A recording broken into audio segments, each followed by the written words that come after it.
mempersembahkan renungan Santapan Rohani, terjemahan dari renungan Our Daily Bread.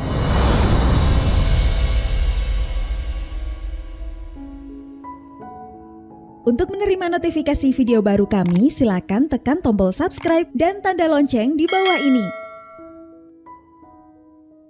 Sahabat ODB, pembacaan Alkitab hari ini terambil dari Amsal pasal yang ketiga, ayat yang kelima sampai dengan ayat yang ke-8. Amsal pasal yang ketiga, ayat yang kelima sampai dengan ayat yang ke-8. Percayalah kepada Tuhan dengan segenap hatimu, dan janganlah bersandar kepada pengertianmu sendiri. Akuilah Dia dalam segala lakumu, maka Ia akan meluruskan jalanmu. Janganlah engkau menganggap dirimu sendiri bijak. Takutlah akan Tuhan dan jauhilah kejahatan. Itulah yang akan menyembuhkan tubuhmu dan menyegarkan tulang-tulangmu. Ayat Mas renungan hari ini terambil dari Amsal pasal yang ketiga ayat yang ke-6. Akuilah Dia dalam segala lakumu, maka Ia akan meluruskan jalanmu.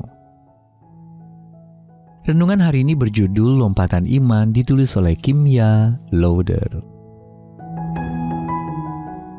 Sahabat ODB, saat bersiap menaiki wahana Flying Fox dari titik tertinggi hutan hujan di Pulau Saint Lucia, Kepulauan Karibia, sebetulnya hati saya diliputi perasaan takut. Beberapa detik sebelum melompat dari landasan, benak saya dipenuhi dengan bayangan semua kegagalan teknis yang mungkin terjadi. Namun, dengan segenap keberanian yang dapat saya kumpulkan karena memang tidak ada pilihan untuk membatalkannya, saya pun melompat.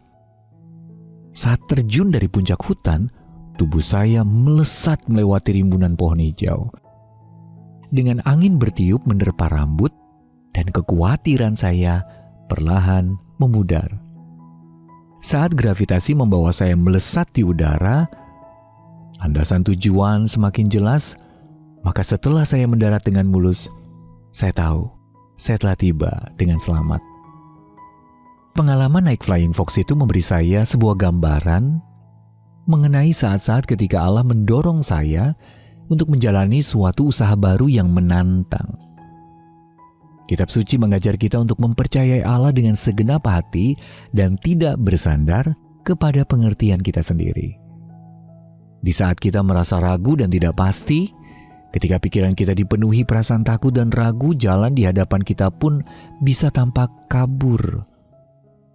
Namun begitu kita memutuskan untuk melangkah dengan iman, dengan menyerahkannya kepada Allah, Ia akan meluruskan jalan kita. Dengan semakin mengenal Allah melalui waktu doa dan firman-Nya, kita menjadi lebih yakin untuk melakukan lompatan iman.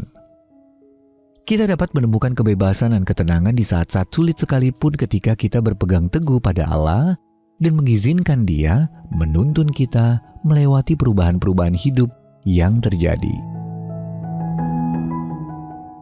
Sahabat ODB, perubahan atau tantangan apa saja dalam hidup Anda yang mengharuskan Anda untuk sepenuhnya mempercayai Allah? Lalu apa yang membuat Anda ragu melakukan lompatan iman itu? Mari kita berdoa. Bapa terkasih, berilah aku hikmat dan kekuatan yang kubutuhkan untuk mempercayakan hidupku kepadamu. Amin.